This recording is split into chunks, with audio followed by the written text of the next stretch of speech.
Hello hello and welcome to all of you. कैसे हो? Welcome to MG plus.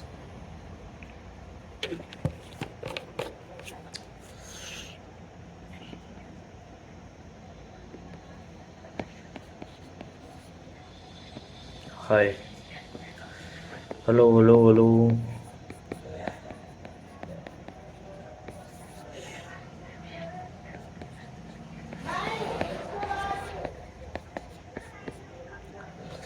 पढ़ाई के चलिए बच्चों, मस्त एकदम बढ़िया। चलो देखिए, रोज का रोज पढ़ेंगे तो कम पढ़ना पड़ेगा। दिन का 1 से 2 घंटे 3 घंटे पढ़ेंगे, ठीक है, सफिशिएंट है। स्टार्टिंग अभी अभी हम अगस्त एंड सितंबर तक इतनी स्टडी कर ले, सफिशिएंट है। 2 से 3 घंटे डेली। बट डेली वर्ड क्या है? डेली। रोज ही पढ़ना है। रोज अगर 2 से 3 घंटे पढ़ते सफिशिएंट है। बस पढ़ना इतना है कि उस टाइम हमारा कॉन्सेंट्रेट पढ़ाई पर रहे, फालतू चीजों पे नहीं, जैसे कि सोशल मीडिया।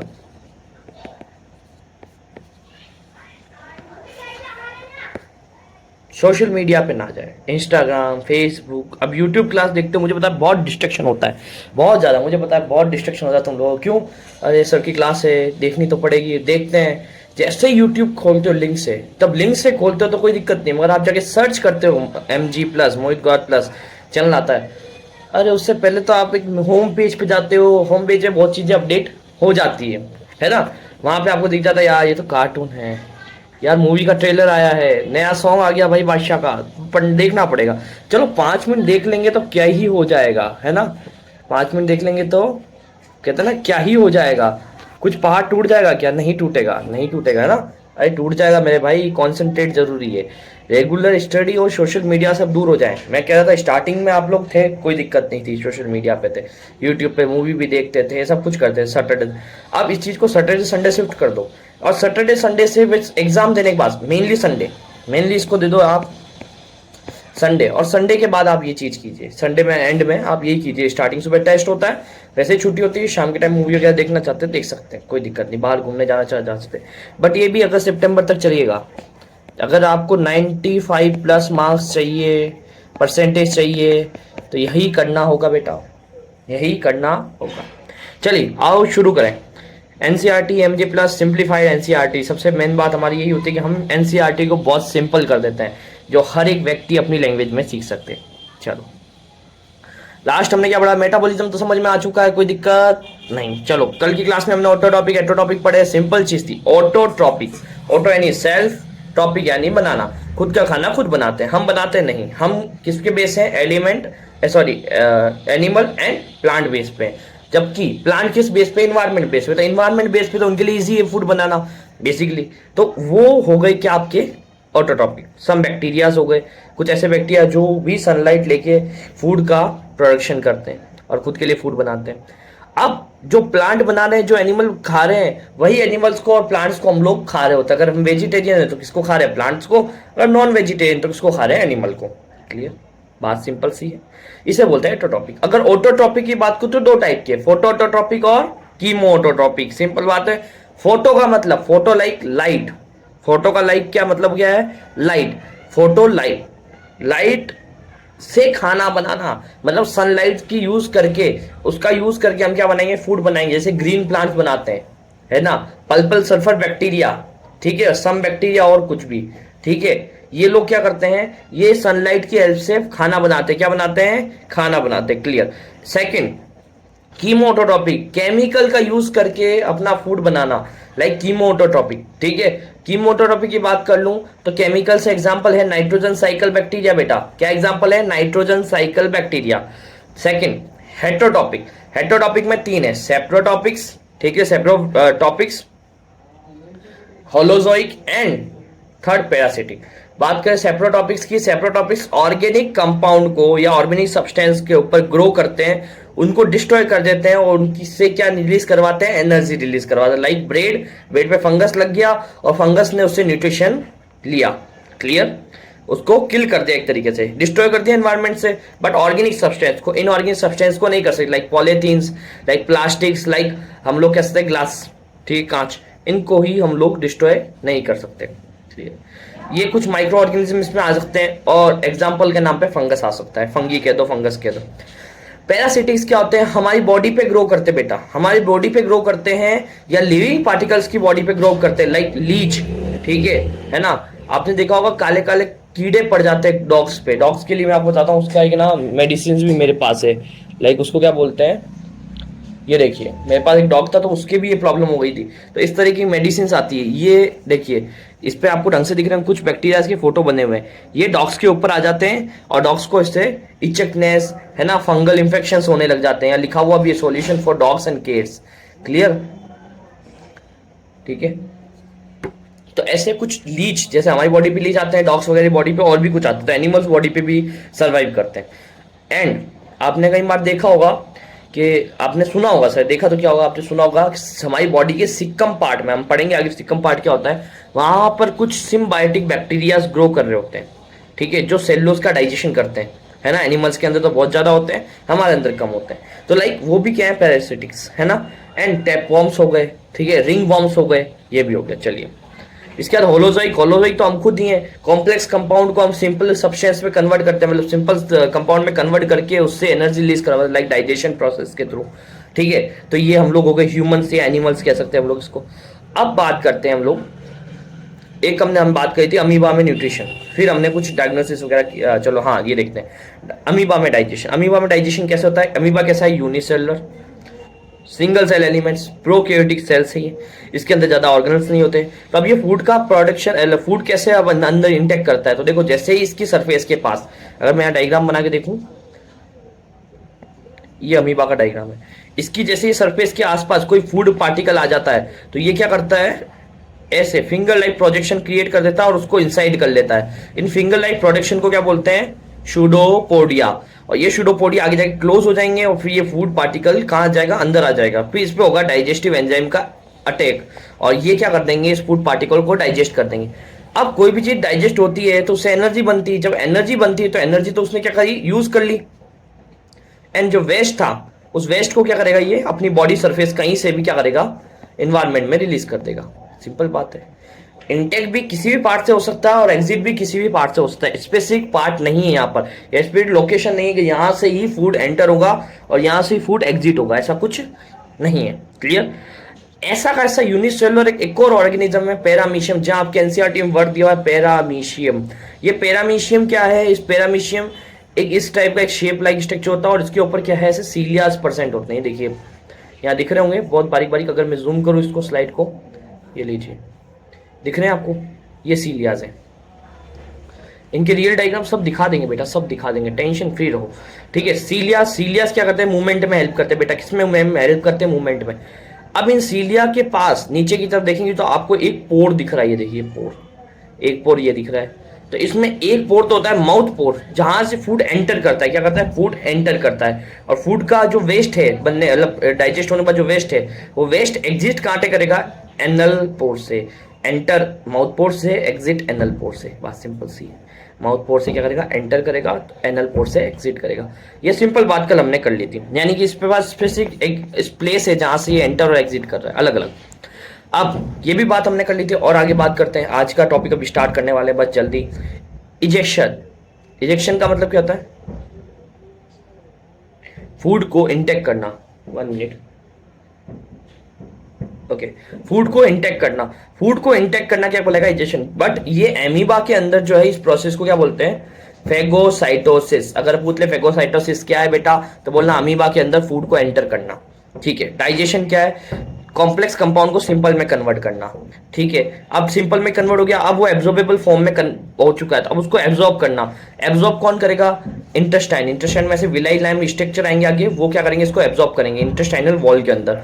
अब इंटेस्टाइनल वॉल से क्या होगा, ये ब्लड वेसल और लिम्फ वेसल के थ्रू पूरी बॉडी में डिस्ट्रीब्यूट होगी हर एक सेल तक। जब ये डिस्ट्रीब्यूट होगी तो it's called assimilation, it's called assimilation. And अब ये एसिमिलेशन वाला जो प्रोसेस है जब आएगा, और आपने बताया डाइजेशन हो गया, एब्जॉर्प्शन हो गया, एसिमिलेशन हो गया, कुछ वेस्ट तो बना होगा ना बेटा, सेल से जो वेस्ट आया है, अब ये वेस्ट बॉडी से एग्जिट करेगा और वेस्ट को एग्जिट करना क्या कहलाएगा, इजेशन। सिंपल बात है, egestion, egestion, sorry ingestion, digestion, absorption, assimilation, ingestion. एक डिग्लूटिशन बताया था फूड को निकलना, तो ये किसके बाद आएगा प्रोसेस? इजेशन के बाद क्या आएगा? डिग्लूटिशन। क्या करेंगे? फूड को अंदर की तरफ स्वालिंग या निकलेंगे। अब क्वेश्चन देख लो, what is the type of nutrition from the purple and green sulphur bacteria? तो सिंपल था, कीमो ऑटोट्रॉपिक हो नहीं सकता, ठीक है, केमिकल से तो नाइट्रोसाइकिल बैक्टीरिया था। फोटो एटोटॉपिक वर्ड ही नहीं है कोई, कीमो एटोटॉपिक भी कोई वर्ड नहीं, तो answer is correct is photo autotrophic. Clear, photo autotrophic is correct answer. May be next देखते हैं ह्यूमन बीइंग में डाइजेशन कैसे होता है। देखो डाइजेशन का है ना मेन कॉन्सेप्ट क्या है डाइजेशन का। अब हम चालू करते हैं हमारा main chapter, nutrition in human being. Nutrition in human being की बात करूं तो डाइजेस्टिव सिस्टम जो है वो मेनली क्या है, डाइजेशन की डेफिनेशन क्या है? कॉम्प्लेक्स कंपाउंड को हम लोग किस में कन्वर्ट करें बेटा? सिंपल सब्सटेंस में। कॉम्प्लेक्स कंपाउंड को सिंपल, जैसे अगर मैं बात करूं आपसे कि आप जब खाना खाते हो, क्या खाते हो? रोटी खाते हो सर। क्या खाते हो बेटा? रोटी खाते हैं सर। रोटी खाते हो तो रोटी आपको पता है किससे बनी? गेहूं से बनी। सर पता है गेहूं से, वीट से बनी हुई। तो सर डायरेक्ट वीट क्यों नहीं खाते? मेरे एक बच्चे ने क्वेश्चन पूछा कि वीट डायरेक्ट ही क्यों नहीं खा लेता भाई, क्यों उसको पीसते हैं, क्यों उसके आटा बनाते हैं, फिर उसकी क्यों हम लोग रोटियां बनाते, चपातियां बनाते हैं फिर खाते हैं? बात तो सही है, डायरेक्ट क्यों नहीं खा रहे? क्योंकि वो डायरेक्ट क्या है? कॉम्प्लेक्स कंपाउंड है। गेहूं का दाना कॉम्प्लेक्स कंपाउंड है। क्या है? Complex compound. और उसको हम क्या है? सिंपल सिंपल सिंपल छोटे छोटे पार्टिकल्स में कन्वर्ट करेंगे आटे के दाने की तरह, एकदम बारीक पाउडर के रूप में। इस पाउडर को भी हम लोग थोड़ा टाइम क्या करेंगे? वाटर के साथ रिएक्शन कराएंगे और सॉफ्ट कर देंगे, और इसको सिंप्लीफाई करेंगे और इसको फिर सेक लेंगे, ये और सिंपल हो जाएगा। तो मतलब आप देखो कि हम लोग दाने से लेके रोटी बनाने तक कितना सिंपल कर रहे हैं उसको, तब जाके हमारी बॉडी कहीं उस रोटी को क्या करेगी? एक्सेप्ट करेगी। बट हमारा डाइजेस्ट सिस्टम अभी भी उसको एक्सेप्ट नहीं कर रहा, क्योंकि उसके लिए वो रोटी भी कॉम्प्लेक्स है। समझ रहे हो? जैसे आपकी बॉडी के लिए वो गेहूं का दाना कॉम्प्लेक्स था, वैसे के वैसे हमारी डाइजेस्ट सिस्टम के लिए आपका रोटी भी कॉम्प्लेक्स है। क्या करोगे अब उस रोटी को भी हम लोग एंजाइम्स की हेल्प से, अब हमने जो आया ना उसको एंजाइम्स की हेल्प से क्या करेंगे? और सिंपल करेंगे। तो कॉम्प्लेक्स को सिंपल में कन्वर्ट करना इज कॉल्ड डाइजेशन। बात simple, complex substance convert to simple substance, help in enzyme, किसकी हेल्प से?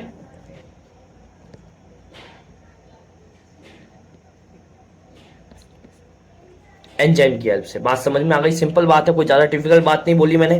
कॉम्प्लेक्स कंपाउंड तो simple substance, is called digestion. Help किसकी हेल्प लगेगी? एंजाइम की हेल्प। चलो डाइजेस्ट सिस्टम का आप ट्रैक पढ़ते हैं। तो डाइजेस्ट सिस्टम के ट्रैक के अंदर अगर मैं बात करूं तो इसको कहते हैं, एक पार्ट तो होता है इसमें एलिमेंट्री कैनाल, उस एलिमेंट्री कैनाल में एक पार्ट होता है डाइजेस्टिव ग्लैंड। डाइजेशन सिस्टम जो है वो दो पार्ट में डिवाइड कर दिया मैंने, एक होगी आपकी एलिमेंट्री कैनाल और एक हो गया डाइजेस्टिव ग्लैंड।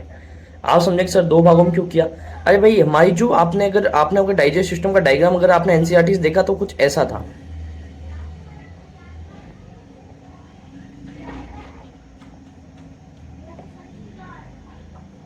ऐसे कॉम्प्लेक्स डायग्राम था। तो आपने एक चीज देखी, यहां से ट्यूब स्टार्ट हो रही है, ट्यूब प्रॉपर एक ट्यूब लाइक स्ट्रक्चर है, बस फोल्ड होता जा रहा है। बात समझ रहे हैं? डाइजेस्ट सिस्टम में खुद ट्यूब लाइक स्ट्रक्चर है और वो आगे जाके फोल्ड होता जा रहा है ट्यूब्स के अंदर, ठीक है। बट कुछ साइड से ना एक्स्ट्रा ट्यूब्स आ रही है और वो अपना सिक्रीशन एक डक्ट के थ्रू किसमें ला रही है? Digest system. मतलब कि एक मेन रोड है, साइड से कुछ गलियां आ रही है और साइड से गलियां आ रही है ना, उसमें से कई व्हीकल्स आ रहे हैं। मेन रोड पे जो व्हीकल चल रहा है वो तो कोई दिक्कत नहीं है, बट जो साइड से आ रहे हैं, जैसे मेन रोड है, इसके एक साइड से व्हीकल आया, इधर से आया, इधर से आया, तो ये साइड से व्हीकल आ रहे हैं, इनको हमने अलग से काउंट कर लिया और मेन रोड वाले व्हीकल्स को अलग से काउंट कर लिया। तो मेन रोड के व्हीकल्स हैं, यानी कि जो हमारा मेन ट्रैक है वो तो है एलिमेंट्री कैनाल, और जो साइड से आ रहा है कुछ अपनी डक्ट के थ्रू सिक्रेशन ला रहा है, उसे हम क्या बोल रहे हैं? हमारा डाइजेस्टिव ग्लैंड।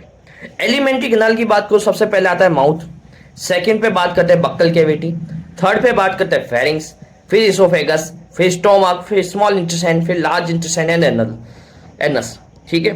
डाइजेस्टिव ग्लैंड की बात करूं, सलाइवरी ग्लैंड कहां से लोकेटेड हो रही है, मेन कहां लिंक हो रही है इसका? बक्कल कैविटी में। ये बक्कल कैविटी में है, ये सलाइवरी ग्लैंड लिंक कर रही है। लीवर एंड पेंट्रियाज आपके स्टोमक से और इंटेस्टाइन से लिंक कर रहे हैं। इंटेस्टाइन से किससे? इंटेस्टाइन से लिंक कर रहे हैं। चलो अब हमारा एक कॉम्प्लेक्स डायग्राम देखते हैं। कैसा डायग्राम बेटा? Complex diagram. हाँ, हम कैसे बनाएंगे? हम एक पूरा पूरा डायग्राम के सामने बना के दिखाएंगे। पहले हम लोग इसको कॉम्प्लेक्स तरीके से समझते हैं क्या चीज है। अगर मैं बात करूं, इसको एकदम थोड़ा सही से ले लेते हैं। डायग्राम बहुत टफ है, अगर डायग्राम समझ लिया मजा आ जाएगा। आज का लेक्चर यहीं मजा आ जाएगा आपको बहुत ज्यादा। अब देखो, पहले मेरी बात सुनो, ये आपका माउथ है, माउथ में क्या रहे हैं? लिप्स। लिप्स क्या कर रहे हैं? आपके बाइट को पकड़ने में, यानी ग्रिपिंग में हेल्प कर रहे हैं। अगर आपने रोटी का टुकड़ा उठाया और खाया तो ये होठ जो है उसको पकड़ने में है ना, उसको पकड़ने में हेल्प करेंगे। किसमें? पकड़ने में हेल्प करेंगे। उसके बाद ये फूड आगे कहाँ जाएगा, आपके बक्कल कैविटी। बक्कल कैविटी कौन सा पार्ट है, जब आ करके आप देखते हो मिरर के अंदर अपने माउथ को, जो दिखेगा, जितना भी पार्ट दिख रहा है अंदर, लाइक टीथ, टंग एंड एक लिक्विड सा महसूस हो रहा है आपको, water like projections, water like fluid अंदर महसूस हो रहा है ना, हो रहा है। तो ये वाटर लाइक जो फ्लूइड है ये क्या है, सलाइवा। तो तीन चीजें मिली हमें, क्या मिली बक्कल कैविटी में सर, बोलो बेटा क्या मिली।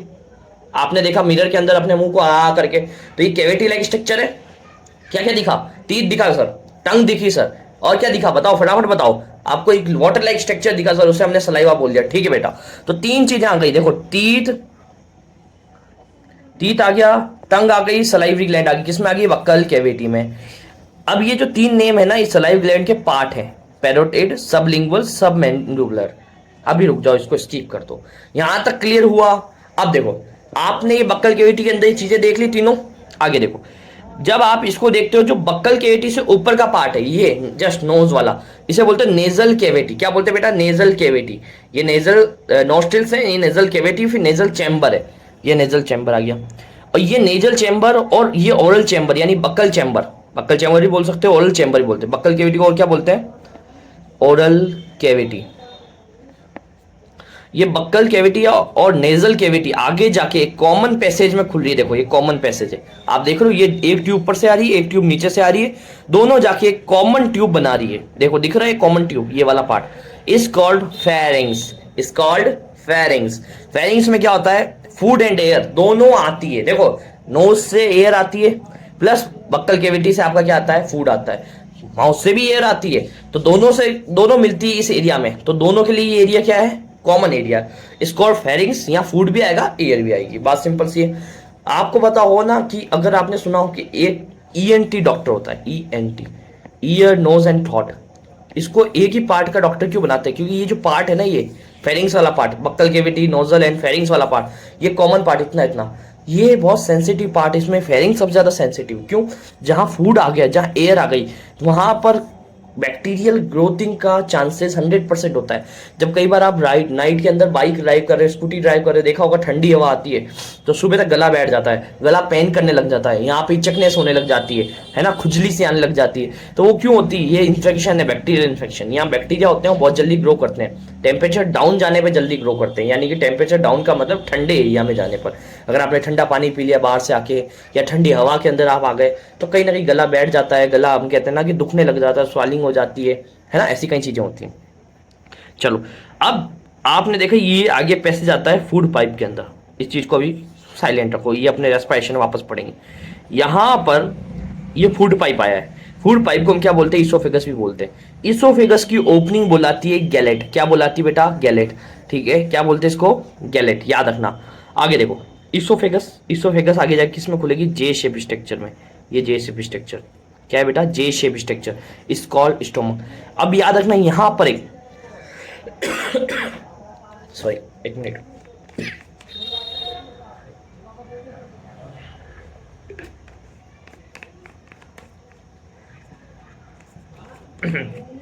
पानी पी लीजिए आप भी।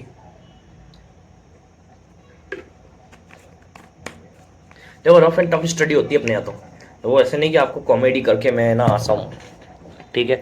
यहाँ पर रफ एंड टफ स्टडी होती है प्रॉपर, ठीक है। इसलिए मैं एक भी टॉपिक नहीं छोड़ता या एक भी कॉन्सेप्ट नहीं छोड़ता जो आपके पेपर में आ सके, और एक्स्ट्रा ही चलते हैं हम लोग, है ना। ये देखो ये डायफ्राम है, ये डायफ्राम हम पढ़ेंगे किसमें, रेस्पिरेटरी सिस्टम में, क्या काम करता है, क्या रहता है, इसका सीन क्या नहीं होता। बट ये डायफ्राम को क्रॉस करके जाने वाली एक ट्यूब है, क्रॉस मतलब ये डायफ्राम है, ये डायफ्राम से ऐसे क्रॉस कर रही है, इसे कहते हैं फूड पाइप, ठीक है। पीछे की तरफ होता है, आगे की तरफ आपका एयर पाइप होता है, विंड पाइप, पीछे की तरफ। जैसे ये हम फ्रंट देख रहा हूँ ना मेरा, तो ये आगे जो पाइप दिख रहा है इज कॉल्ड विंड पाइप। पीछे वाला पाइप क्या कहलाएगा, एयर फूड पाइप या इसोफेगस बोलेंगे, जिसकी opening gallate. Diaphragm smooth muscle का होता है, ठीक है। आगे देखते हैं, यहाँ देखिए जे शेप स्ट्रक्चर है, स्टोमक कहलाएगा। स्टोमक की अगर बात करूँ तो यहाँ जूम करता हूँ स्टोमक के स्ट्रक्चर को, देखो इस तरीके से स्ट्रक्चर होता है स्टोमक का, ये देखो इज कॉल्ड कार्डियक पार्ट। सबसे ऊपर ये जो ओपनिंग हो रही है इसोफेगस की, इसोफेगस की ओपनिंग है किसमें, स्टोमक में। स्टोमक में जहाँ ओपनिंग होगी is called cardiac, is called cardiac part. ये कार्डियक पार्ट क्या है, इसको कार्डियक क्यों बोलते हैं, यहाँ पर आपका हार्ट प्रेजेंट होता है, देखो ऐसे ये हार्ट प्रेजेंट होता है आपका। जो हार्ट प्रेजेंट होगा तो हार्ट की स्टडी या हार्ट के बारे में जो भी आप बोलोगे उसके लिए वर्ड यूज होगा कार्डिया, तो इसलिए कार्डियक पार्ट हो गया। ठीक है, कार्डियक पार्ट के जस्ट पास में ये रहा एक पार्ट, इसको फंडस, यहाँ पर गैसेज होती है बहुत सारी, और हेसियल की ग्लैंड्स भी यहाँ पर, हेसियल सेल्स की, हेसियल जो है जिन सेल से सिक्रीट होता है वो भी यहाँ पर प्रेजेंट होती है, is called fundus part, is called fundus part. इसके बाद ये बीच का जो पार्ट दिख रहा है इस कॉल्ड बॉडी, यहाँ पर 3 to 4 आवर्स तक आपका फूड जो है स्टोर रहता है, कितने 3 से 4 घंटे तक फूड क्या रहता है, स्टोर रहता है। Pyloric part, pyloric part last and final part है जो आपका आगे जाके स्मॉल इंटेस्टाइन में खुल रहा है, स्टोमक का लास्ट पार्ट जो आगे जाके किस में खुल रहा है, आपके स्टोमक के बाद इंटेस्टाइन में, इस कॉल्ड पाइलोरिक पार्ट। चलिए कुछ एक्सेप्शन बताएंगे, लास्ट में बताएंगे इन बारे में। चलो जस्ट यहाँ से जहाँ ये ओपनिंग खत्म हो रही है, जहाँ से इंटेस्टाइन स्टार्ट हो रही है, इंटेस्टाइन स्टार्ट हो गई यहाँ से, ये इंटेस्टाइन आगे जाके ऐसे ऐसे ऐसे ऐसे ऐसे कॉलाइड पार्ट हो रही है और कहीं ना कहीं जाके लार्ज इंटेस्टाइन से जुड़ रही है। स्ट्रक्चर समझ में आ रहा है थोड़ा बहुत। जो स्टोमक है, स्टोमक में आगे जाके देखना एक लीवर लाइक का पार्ट, ये देखो लीवर, ये लीवर जुड़ रहा है, और लीवर के पीछे की तरफ जैसे लीवर है माना, तो लीवर के जस्ट पीछे की तरफ एक pouch like structure is called gall bladder, gall bladder, storage of bile. समझाएंगे, सब समझ में आ जाएगा जब एक एक टॉपिक के बारे में पढ़ेंगे, डिटेल पढ़ेंगे तब मजा आएगा बेटा। अभी सिर्फ इतना समझ लो कि यहाँ पर लीवर नाम का एक स्ट्रक्चर प्रेजेंट है, एक ग्लैंड है। ठीक है, अब ये ग्लैंड के अंदर पीछे की तरफ एक और पाउच लाइक स्ट्रक्चर जो बाइल को स्टोर करता है। बाइल बनाता कौन है, लीवर बनाता है बेटा, बाइल बनाता है लीवर, स्टोर कौन करेगा, गॉल ब्लैडर बनाएगा, तो बाइल लीवर स्टोर करेगा गॉल ब्लैडर। किस में आके खुलेगा ये इंटेस्टाइन, स्मॉल इंटेस्टाइन में आके खुलेगा। स्मॉल इंटेस्टाइन का फर्स्ट पार्ट कहलाता है ड्यूडेनम, क्या बोलते हैं इसको, ड्यूडेनम। तो एक तरफ से तो लीवर आके जुड़ रहा है, एक तरफ से क्या आके जुड़ रहा है, पेनक्रियाज। अभी आगे जाके डिटेल में थोड़ा एक्सचेंज होगा इन चीज़ों का, तो आपको बड़ा मजा आएगा कि सर उस टाइम नहीं बताया, कारण है नहीं बताने का, सब बताऊंगा, रेगुलर लेक्चर लेना। ठीक है, बस याद रखिएगा। तो इधर से जुड़ रहा है आपका लीवर, इधर से जुड़ रहा है आपका पेनक्रियास। ये क्या पार्ट है, ये पार्ट है ड्यूडेनम। मैक्सिमम डाइजेशन आपकी बॉडी का यहीं होता है। ये 20 to 25 सेंटीमीटर की ही होती है, छोटी सी होती है, बट इसमें मैक्सिमम क्या होता है, डाइजेशन होता है। अब ये आगे जाएंगे जीजेनम के अंदर, ये जीजेनम पार्ट है, ये जीजेनम पार्ट है। जीजेनम बड़ा कॉलाइड पार्ट है, वो बड़ा पार्ट है। इसके बाद इलियम भी बड़ा लंबा पार्ट है। जीजेनम में एब्जॉर्प्शन होता है और इलियम में मैक्सिमम एब्जॉर्प्शन हो जाता है। इसके बाद एब्जॉर्प्शन करने के लिए कुछ नहीं है फूड का, तो फिर विटामिन मिनरल्स इंटेस्टाइन में होता रहता है। बट मेन जो कॉम्प्लेक्स कंपाउंड को कन्वर्ट किया हमने डाइजेशन के फूड, डाइजेस्टिव फूड है, उसका एब्जॉर्प्शन तो जीजेनम और इलियम में होता है, बट इलियम में सबसे ज्यादा होता है मैक्सिमम।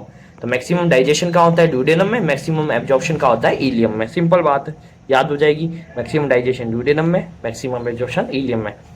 अब ये जो यहाँ जुड़ रहा है, जब दो पाइप्स को हम लोग जोड़ते हैं तो पार्ट थोड़ा मोटा हो जाता है, तो इलियोसिकल जंक्शन बोलते हैं वैसे तो इसको, बट आपको याद नहीं रखना। बट ये पाइप थोड़ा यहाँ से मोटा हो जाएगा, है ना, फिर ये यहाँ घुसेगा जैसे pipe. First part large intestine का क्या बोलेंगे हम लोग, सिक्कम। ये रहा सिक्कम पार्ट। सिक्कम से पार्ट जाता है किसमें, कॉलोन में। सिक्कम से जो ट्यूब है, जो फूड है आपका जाएगा सिक्कम से कॉलोन में। और कॉलोन बहुत सारे अलग अलग पार्ट्स में डिवाइड है। कॉलोन कितने पार्ट्स में डिवाइड है, 1 2 3 4 पार्ट्स में। अब 4 पार्ट्स कौन कौन से देखो। सबसे पहले कॉलोन असेंडिंग, असेंडिंग का मतलब फूड को ऊपर की तरफ पुश कर रहे हैं। ट्रांसफर टेढ़ा, सॉरी असेंडिंग, ट्रांसफर, डिसेंडिंग, क्या होंगे, डिसेंडिंग या नीचे जाना, ये सिग्मोइड पार्ट होता है। और उसके बाद आता है हमारा last part rectum. 4 part colon, देखो caecum, colon and rectum, 3 part से बनती है लार्ज इंटेस्टाइन। क्या बनती है, large intestine. Caecum, colon and rectum, 3 part से क्या बनी, large intestine. But large intestine की बात करो तो सिक्कम बाद कॉलोन में वापस 4 पार्ट है बेटा। कितने पार्ट है, 4। सिक्कम के बाद कॉलोन में 4 पार्ट है और लास्ट पार्ट है अपना रेक्टम। तो फर्स्ट बात करते हैं सिक्कम के, सिक्कम में घुसा या सिक्कम में सिम्बायोटिक बैक्टीरिया प्रेजेंट होते हैं। किसका एग्जाम्पल था, पैरासिटिक का। चलिए इसके बाद बात करते हैं यहाँ पर असेंडिंग ऊपर जा रहा है, ट्रांसफर टेढ़ा जा रहा है, डिसेंडिंग नीचे जा रहा है। Ascending colon, transfer colon, descending colon, sigmoid colon. अगर मैं diagram ascending, transfer, descending, sigmoid, इतना याद रखो। Ascending, transfer, descending, sigmoid, ascending, transfer, descending, sigmoid. इसके बाद यहाँ थोड़ा पाउच लाइक स्ट्रक्चर आता है, ये पाउच लाइक स्ट्रक्चर। यहाँ पर रेक्टम होता है। अनडाइजेस्टेड फूड वेस्ट मटेरियल यहाँ कुछ टाइम के लिए स्टोर होता है, इस पार्ट को कहते हैं रेक्टम, जिसमें हमारी फीसेस या पॉटी जो है वो थोड़ा टाइम स्टोर रहती है, उसको क्या बोलेंगे हम लोग, रेक्टम। और ये एनस के थ्रू आपके समय समय पर टाइम टू टाइम एग्जिट कर दिया जाता है इन्वायरमेंट के अंदर, ठीक है, आपकी बॉडी से एग्जिस्ट कर दिया जाता है। क्लियर? तो आपको सिर्फ मेरे को दिक्कत आ रही होगी आपको मेन स्मॉल इंटेस्टाइन और लार्ज इंटेस्टाइन के टाइप में, है ना, पार्ट में, सॉरी, ड्यूडेनम, जीजेनम, इलियम, याद रखिए, ड्यूडेनम, जीजेनम, इलियम, इधर याद कीजिए सिकम, सिकम बाद कॉलोन, रेक्टम। कॉलोन कितने होते हैं? 4 टाइप के, ascending, transfer, descending, sigmoid, ascending, transfer, descending, sigmoid, ascending, transfer, descending, sigmoid, खत्म, याद हो जाएगा। उसके बाद रेक्टम के अंदर स्टोर रहता है आपका फीसेस, एनल के थ्रू धीरे धीरे टाइम टू टाइम वो आउटर इन्वायरमेंट में चला जाएगा। क्लियर? यहाँ तक कोई दिक्कत नहीं।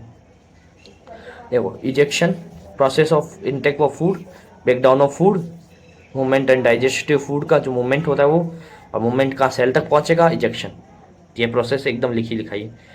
अब यहाँ पर थोड़ा देखते हैं ना, माउथ, माउथ से लेके buccal cavity, buccal cavity pharynx, pharynx में क्या है, बक्कल कैविटी में 3 चीजें, teeth, tongue and salivary gland, आ गया। फेरिंग्स कॉमन पैसेज है air and food. Oesophagus tube like structure, पतला thin like tube like structure. क्या कहते हैं हम, स्टोमक, स्टोमक के अंदर आपके डाइजेशन और एब्जॉर्प्शन दोनों होता है थोड़ा थोड़ा, बट एब्जॉर्प्शन मेनली कहाँ होगा आपके स्मॉल इंटेस्टाइन में, जहाँ ड्यूडेनम में मेनली मैक्सिमम डाइजेशन, और लीवर और पेनक्रियास भी यहाँ के जोड़ता है। जीजेनम में भी एब्जॉर्प्शन होता है, बट इलियम में सबसे ज़्यादा होता है, क्या होता है, एब्जॉर्प्शन। यहाँ कुछ एक स्ट्रक्चर होता है इसको अपेंडिक्स, कहाँ होगा, इलियम के जस्ट पास में, इलियम और जहाँ पर सिक्कम आपस में जुड़ेंगे ना, ये देखो आपस में आगे जुड़े, यहाँ पर अपेंडिक्स होगा। अपेंडिक्स क्या है, वर्मी फॉर्म अपेंडिक्स है, जो इसका यूज नहीं होता अब हमारी बॉडी में, तो इसको समय समय पर कट करके रिमूव, जब हमें पेन देता है राइट हैंड साइड में यहाँ पेन देगा ना, तो हम लोग इसको कट एंड रिमूव कर देंगे अपेंडिक्स को, तो इसको कहते हैं अपेंडेक्टोमी। टेक्टोमी का वर्ड यूज होता है लैटिन लैंग्वेज में किसी भी चीज को कट करके रिमूव करने में, है ना। चलो अब देखो, इलियम, इलियम से आया सिक्कम में, सिक्कम के अंदर आएगा फिर ascending colon, transfer colon, descending colon और सिग्मोइड कॉलोन। उसके बाद बात आएगी लास्ट एंड फाइनल पार्ट है रेक्टम, इंटेस्टाइन का, लार्ज का, और उसके बाद एनस के थ्रू इजेक्शन हो जाएगा फूड का, ठीक है। ये देखो एक बार हम इसमें अच्छे डायग्राम में देख लेते हैं। ये देखो इसोफेगस, ये स्टोमक है आपका, देखो ये ऐसा, ये स्टोमक है, ये इसका पेनक्रियास है, ये आपका लीवर है, और ये आपके इंटेस्टाइन है बीच में पूरी पूरी, ये ड्यूडेनम यहाँ पर, ये जीजेनम, ये इलियम यहाँ जुड़ रहा है, ये अपेंडिक्स है, देखो ये इंटेस्टाइन है, कौन सी, लार्ज इंटेस्टाइन, ये सिकम पार्ट है, ये असेंडिंग, ये ट्रांसफर, ये डिसेंडिंग, ये सिग्मोइड। क्लियर? और ये आपका एनस, और ये आपका रेक्टम एंड एनस, खत्म। चलिए यहाँ पर आप इसको फिल कीजिएगा, ठीक है। आपके एनसीईआरटी का डायग्राम सिंपल दिखा देते हैं। देखिए टंग दिख रही है, एक चैम्बर ऊपर से आ रहा है, एक चैम्बर नीचे से आ रहा है, दोनों आपस में मिल रहे हैं, pharynx, mouth and buccal cavity, oesophagus दिखा दिया, स्टोमक दिखा दिया, इंटेस्टाइन दिखा दिया, लार्ज इंटेस्टाइन दिखा दी, कॉलोन दिखा दी हमने, अपेंडिक्स दिखा दिया, पेनक्रियास, लीवर, बाइल डक्ट भी दिखा दिया, गॉल ब्लेडर एंड डायफ्राम, ये सब दिखा। अगर ये स्ट्रक्चर आप अगर बना देते हैं, भाई ये तो बनाना नहीं, तो समझने के लिए हमने बढ़िया स्ट्रक्चर देखा है, ये हमने फ्लो चार्ट समझ लिया, ये स्ट्रक्चर आपके एनसीईआरटी का, ये आपको एकदम परफेक्टली आना ही चाहिए, फुल्ली फाइनली ये आना जरूरी है। इसके बाद बात करते हैं हम लोग डाइजेस्ट सिस्टम की। चलो अब टाइम 2 मिनट का बच गया, तो इतना डिटेल नहीं करेंगे, एक बार इस चैप्टर को रिवाइज कर देंगे, है ना। हमने क्या पढ़ा, egestion, digestion, absorption, assimilation, egestion. Clear? Thank you for watching all of you. क्या करना है, अटेंडेंस लगाने के लिए बेटा बार बार बोल रहा हूँ, नेम लिख के डाल दीजिए कमेंट में। क्या ही प्रॉब्लम आ रही है आपको नेम लिखने में, बताइए, कोई प्रॉब्लम है नेम लिखने में? नहीं ना, तो प्लीज नेम लिख के डाल दीजिए ना अपना, तो मुझे भी पता चल जाएगा कि कितने बच्चे अटेम्प्ट कर रहे हैं, कितने बच्चे अटेम्प्ट नहीं कर रहे। अगर टेस्ट भी डालूंगा तो पता चलेगा कितने बच्चों कितने मार्क्स आए, कितने नहीं आए। तो प्लीज कमेंट करने में कोई पैसे नहीं लग रहे बेटा, कोई आपको रिस्ट्रिक्शन नहीं है, प्लीज कमेंट जरूर कीजिए अपना नाम, तो मुझे भी लगेगा हाँ मजा आ रहा है पढ़ने में। अब कमेंट एक भी नहीं आते, मजा नहीं आता, लाइक नहीं आते, मजा नहीं आता, ठीक है। प्लीज आपके लिए अच्छा कंटेंट तैयार हो रहा है, तो प्लीज उसका यूज कीजिए, लाइक शेयर कीजिए, उसको सब्सक्राइब कीजिए बेटा, मजा आएगा, मुझे भी पॉजिटिव एनर्जीज मिलेगी, मेरे को मन करेगा रोज बनाने का वीडियो, है ना, और आपको भी अच्छा अच्छा कंटेंट रोज मिलता रहेगा। ये कंटेंट मेनली क्या फायदा देता है पता है, जब कभी आपका ऐसा हो कि टेस्ट है या कुछ भी आप टॉपिक भूल गए, या आपके नोट्स से आपको समझ में नहीं आ रहा कि ये टॉपिक कैसे है, तो प्लीज इसका यूज कीजिए, बहुत इंपॉर्टेंट टॉपिक्स आपको सारे इसमें कवर हो जाएंगे। क्लियर? अगर कोई टॉपिक ऐसा है जो आपको नहीं समझ में आ रहा, तो कमेंट में नाम डालिए ना बेटा उसका, सबके पास चैनल है, प्लीज उसका नाम डालिए, ठीक है। Thank you for watching all of you, मिलते हैं नेक्स्ट वीडियो के अंदर। बरकरार रहिएगा, रेगुलर रहिएगा, पढ़ते रहिएगा। मैंने बोला 2 से 3 घंटे अगर रोज पढ़ लेंगे सफिशिएंट है, मजा आ जाएगा, ठीक है। चलिए, thank you for watching all of you, मिलते हैं नेक्स्ट वीडियो के अंदर।